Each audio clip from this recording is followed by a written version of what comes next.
Good morning, Eagle Nation, and thank you for joining us. Today is Friday, January 7th. I'm Mithra Kama. And I'm Madeline Wentz.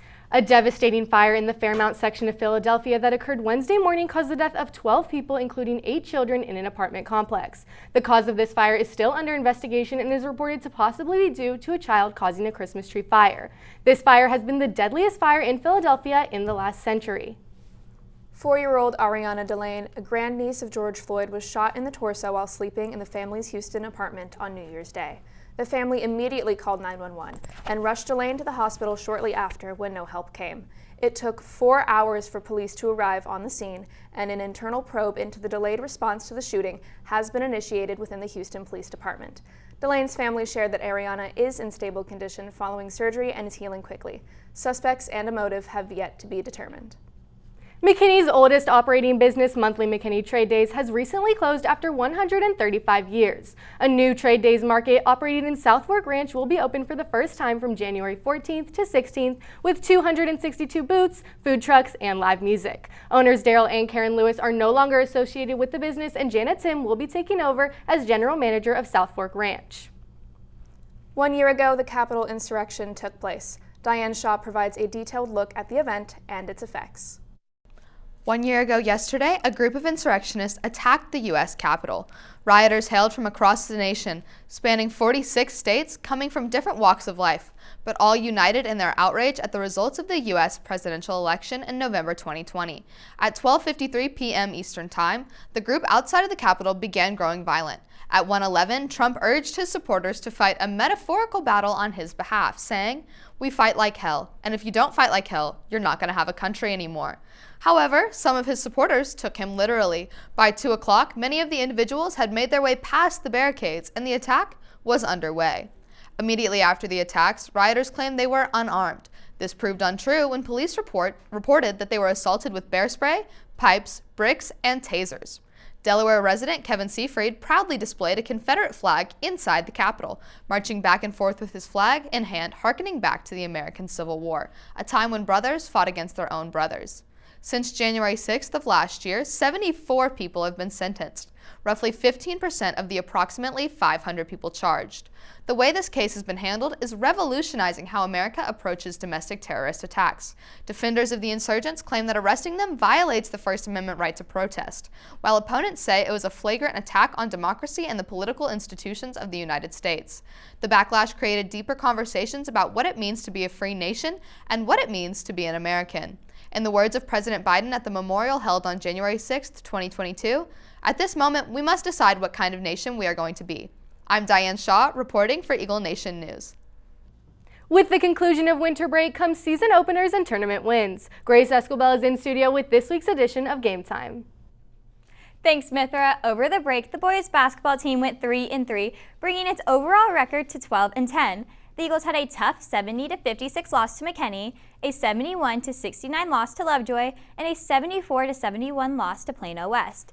The Eagles notched wins over Frisco Reedy 58-52, Saxe 68-48, and a 44-37 win over Dallas Lincoln. The Eagles will hit the courts again next Tuesday against Allen. The girls basketball team also had an eventful break, going 2-2 throughout the holidays.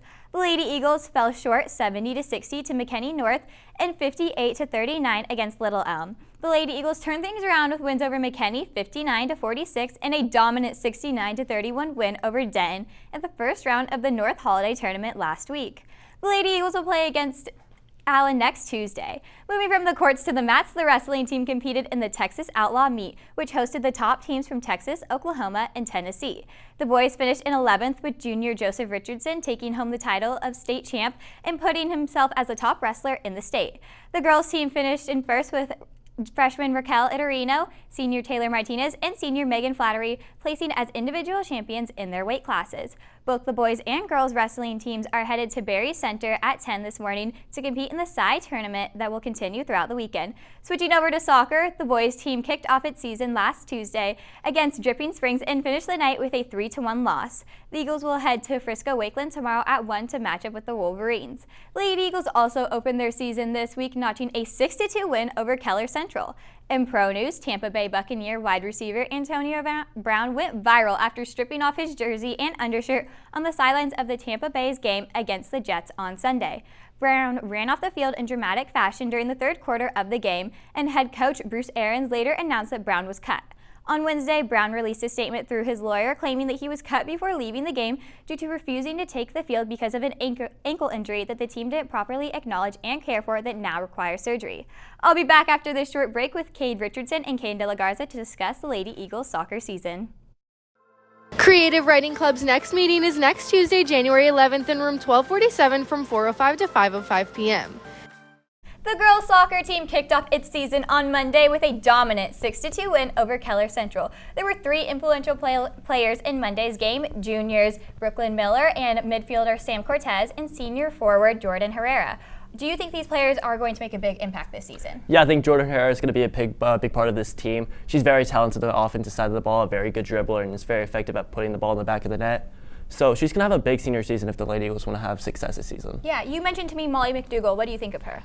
She's a center midfielder. She's great dribbling. I played center midfielder back when I was a kid, and I hated it because you had to run back and forth on the field and stuff like that. But I think she will really excel, and I can't wait to see what she does this year. Yeah, I agree.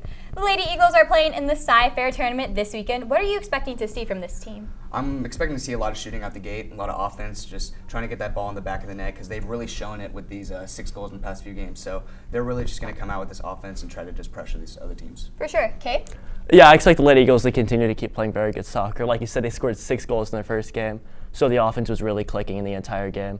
So I expect the offense to keep playing amazing, and the Lady Eagles should find a lot of success this weekend. Yeah, they had a big start to the season, so I think it's just going to be a big season overall. After this short break, Zach Manning will be in studio with your entertainment news. Students who love spelling and learning new words can join the UIL spelling team and compete at the district meet in March. For more information, please contact Michelle Furr via email or stop by room 1234 in the English Hall.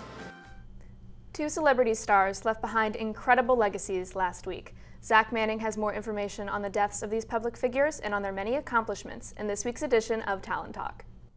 Thanks, Madeline. Last week, many Americans mourned the deaths of 2 well-known public figures, Golden Girls star and beloved Hollywood icon Betty White and the NFL's legendary Hall of Fame coach and announcer John Madden. While White died of natural causes, Madden's death report has not yet been released. Betty White accomplished many amazing things throughout her life, including her 5 Primetime Emmy Awards and 2 Daytime Emmy Awards. Madden also has tremendous accolades attached to his name, including his Super Bowl win in 1976 and the popular video game named after him. In more uplifting news, Spider-Man No Way Home hit theaters on December 17th and has reached global ticket sales of nearly $1.4 billion. The movie includes the villains from the other Spider-Man series and also features Marvel characters Doctor Strange, played by Benedict Cumberbatch. Job opportunities are beginning to rise in the town of Prosper. Emily Diaz has more information on how high schoolers can begin working after the holiday season. Holiday season begins to wind down and college students are returning to campus. Job opportunities are beginning to rise in the town of Prosper. With multiple local stores looking for new hires, the availability for high schoolers to begin working is growing. Work associates, baggers, and cashier positions are some of the most offered positions at many retail locations in Prosper. If you wish to find a job locally, you can find a location you wish to work at that is hiring, follow the directions on the Now Hiring sign to submit an application, and submit your own application. Most businesses with online applications offer the availability to submit a resume, which means it's not required but highly recommended by many establishments. After submitting an application, the next steps will be either setting up an interview with the employer or following up with the employer if you have not heard from them in a few days.